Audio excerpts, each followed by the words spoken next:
good afternoon.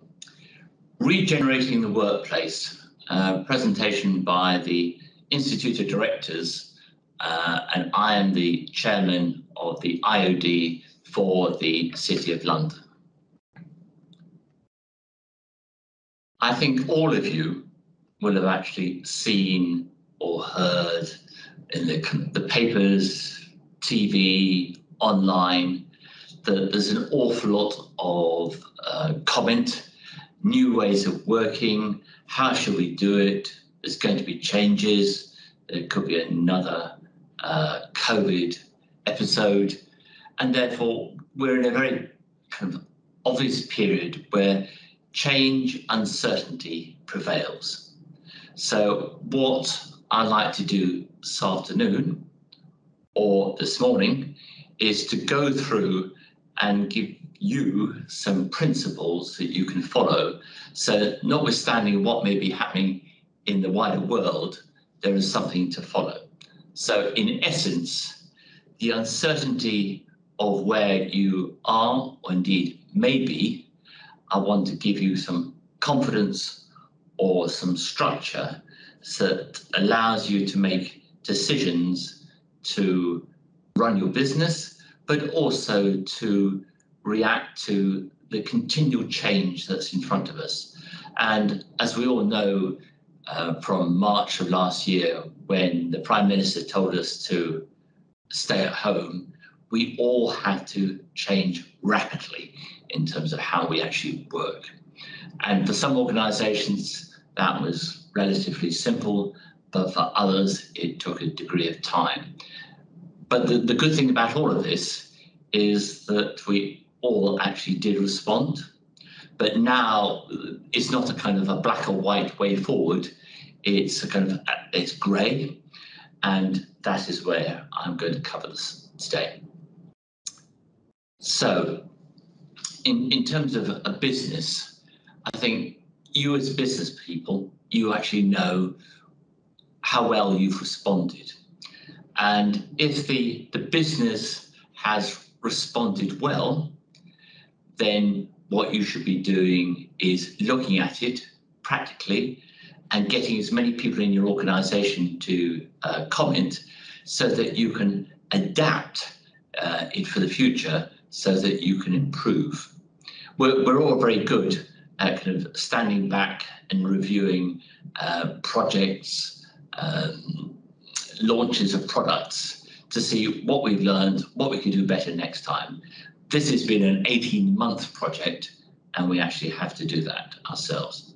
However, if the organisation had difficulty, then you as business people have to challenge what you should be doing next. And therefore, we're using the phrase, you've got to pivot away to avoid future disruption.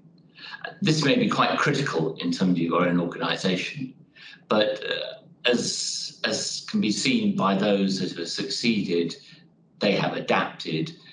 You have actually got to be not quite draconian with yourself, but ruthless in your thinking, because you want your business to survive and you've got to look at it differently. All businesses have continuity plans, but I'd probably suggest there's a lot of continuity plans that did not include kind of pandemics or indeed any form of COVID, because it's usually to do with your computer, with kind of the floods or something from the outside, or your machinery breaking down or lack of power, and therefore our contingency plans have actually had to be kind of amended and challenged quite dramatically. So again, within your organisations, is taking those individuals who are instrumental in putting these together to actually go through and find out what actually worked, what didn't work, run it through again, and then to kind of, if possible, do a blind run. Because I think from what we've actually seen over the last 18 months, this form of change is going to be fairly common. May not be common in the next 12 or 18 months, but for the future, I think we've all got to be far more agile in our approach. So do all of that and review and improve your current plan. Now, obviously with a lot of your staff, indeed majority of your staff, depending upon your operation, working from home, you've either, if you're in a manufacturing plant, you've probably had the manufacturers back in earlier on, or indeed segregating themselves so that the business can survive, but the office staff may have actually had to work at home, or if it's an office environment, then everybody's had to work at home. And when you've actually got groups of people, some of whom are working at the office or factory, or indeed working wholly at home, then you've got a segregation, and it's difficult to bring people together because they've all got different experiences. Also, whereas in an office environment where people are all working together, you can see as a manager what they are doing or what they're not doing. You can change their priorities easily, and you can respond to the outside world instantly. However, in a virtual environment, that is far more difficult. And therefore, you have actually, as managers, have had to trust your employees to actually do what you expect them to do. And from anecdotal evidence, I would suggest that the trust element actually has increased significantly between employer and employee. But as I said, for those that were, let's say, furloughed, or those who had different experiences, coming back after the 18-month period, is you've actually got to find ways you can bring people together. So again, they have shared experiences, which allows them to be more, let's say, work far better together. They fit together, which they used to fit together easily once they were in an office. That's gone. Now they need to come back. But in terms of looking at things, obviously, we've got to be very conscious of what the current laws are in place. And the safety at work laws are still current. And we, as managers and employers, have to be very conscious of what's out there. Of course, we've actually had to apply different measures to both comply with kind of new edicts from Downing Street, but also to ensure confidence and trust with our colleagues.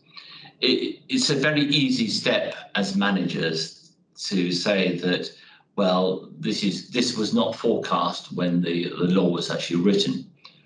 But again, as individuals, you've got to interpret what the spirit of the law actually was and apply that. Because if something does go wrong or somebody takes an action against you, unfortunately, what's actually in place legally is what takes precedent. We've read an awful lot about working from home and how that actually has changed a lot of people's lives.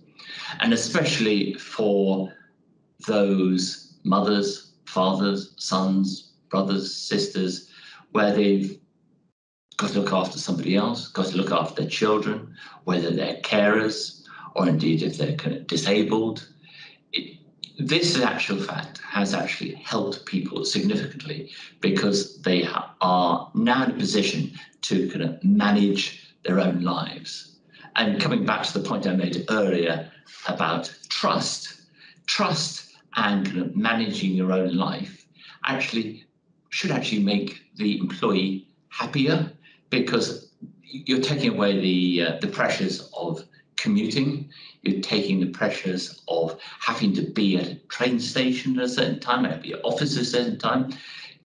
You're employed to actually do a job of work, and if you can do that job of work from home effectively and efficiently, then you're going to be better off yourself. And as a result of that, I think you actually have motivated employees. And motivated employees and happy at work employees actually is a significant benefit to organisations, because they're less likely to leave. And we've already seen in the papers recently the number of vacancies which are out there. Ideally, you don't want to be in a position where you've got to completely, or not completely, you've got to start recruiting new people.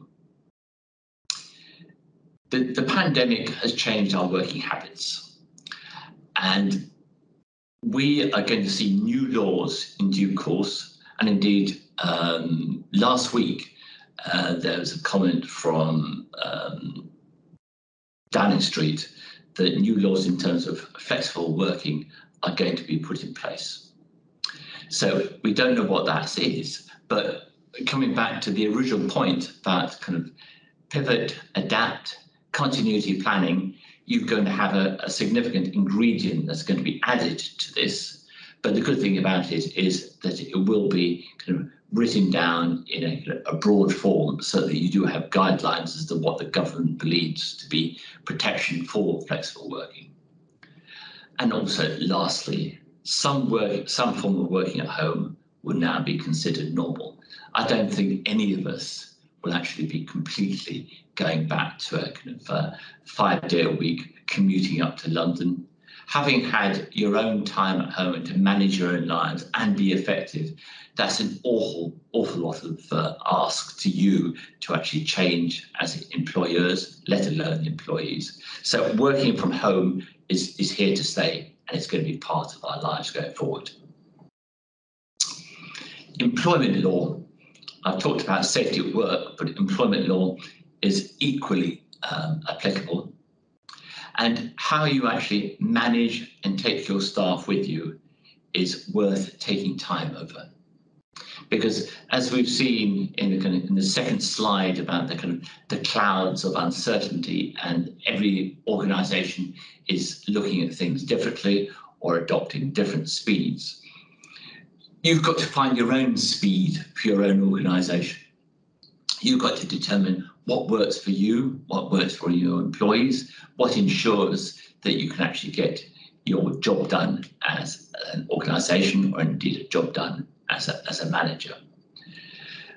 We as managers have got to do whatever we can to keep the workforce employed and efficiently employed to actually support and help our organisation. So notwithstanding we have employment law in force, the more you consult, the more you have your employees on side, on board, and the easier it is to make change. Because although we have gone through a rapid period of change, what I'm saying is that change in some form is going to continue. So get everybody working with you.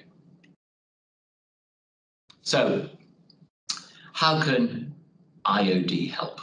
IOD has a range of experts within the organisation.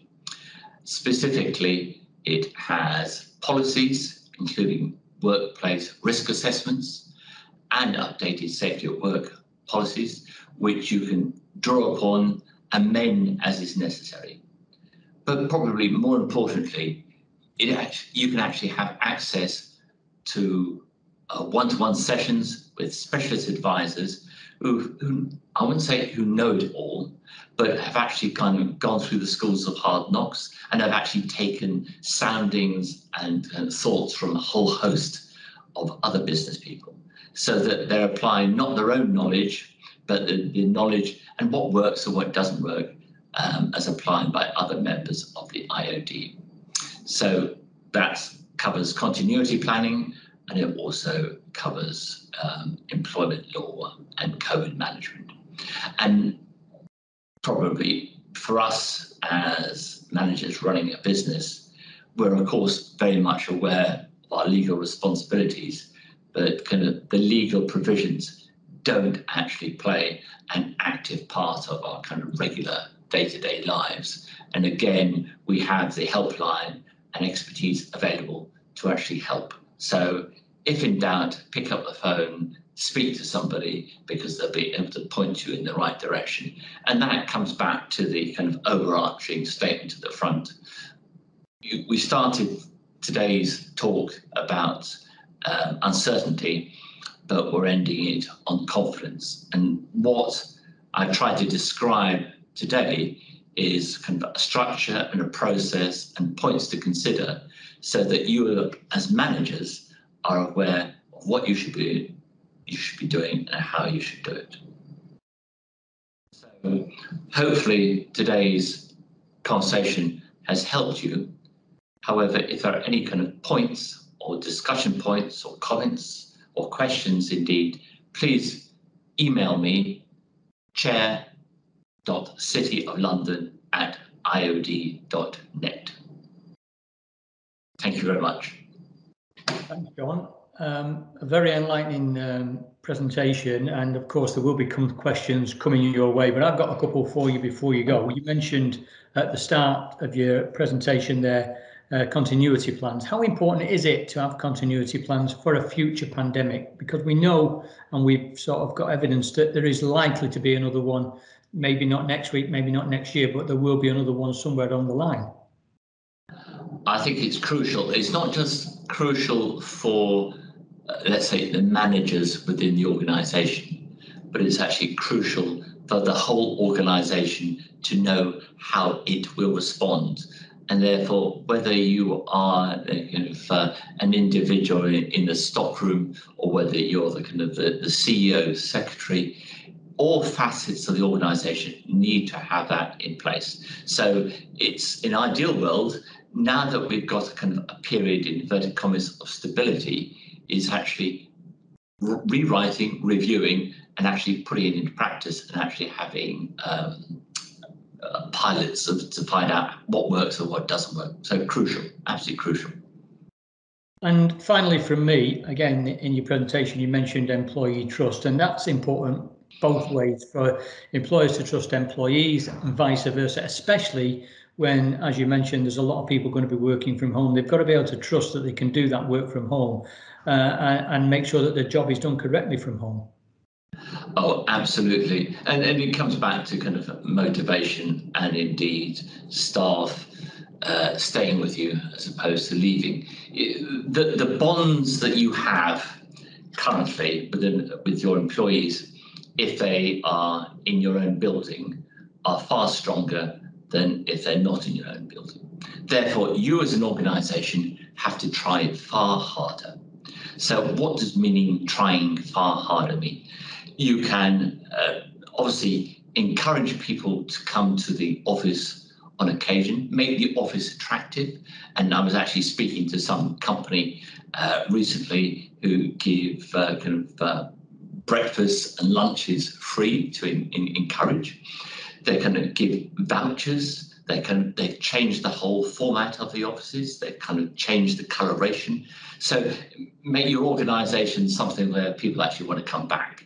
But also coming back to working from home, whether you're having sessions on a Friday where everybody has a kind of cup of coffee or a cup of tea and has a chat, whether you can change the times and allow people to have long weekends, whether you actually just have sessions where it's a chat session. There's not a manager there. There's not an agenda. It's just a kind of a way of creating bonds, whether it be birthday cards, birthday presents, etc. The list is endless, but I think the overall statement is you've got to do whatever suits your organisation to encourage your staff to bond and work together, because that will be one of the secrets of your success for the future. And in terms of the working from home, there'll be people watching this who will be against that. And in particular, I'm talking about businesses within a working area. So, for instance, your sandwich shops, your restaurants for people that go out at lunchtime and things like that. They'll be saying, well, no, we encourage people to go into work because we want them there at lunchtimes. So it's a double-edged sword, isn't it? Oh, it is a double-edged sword, but there's also the opposite is true, that if people are starting to work from home, they too, admittedly, they're not going to be in a city centre, but they will require food, they will require sandwiches. And if you look at all of the kind of delivery companies, they are actually providing food to home remotely. So Yes, but I think one thing, forget COVID, but if you look back at the UK business environment, whether it be the last 20 years or indeed the last 50 years, one thing we have all learned to do is adapt. And yes, it's going to be difficult for some businesses in the short term, but in the kind of long term, I do believe that they will find a way forward.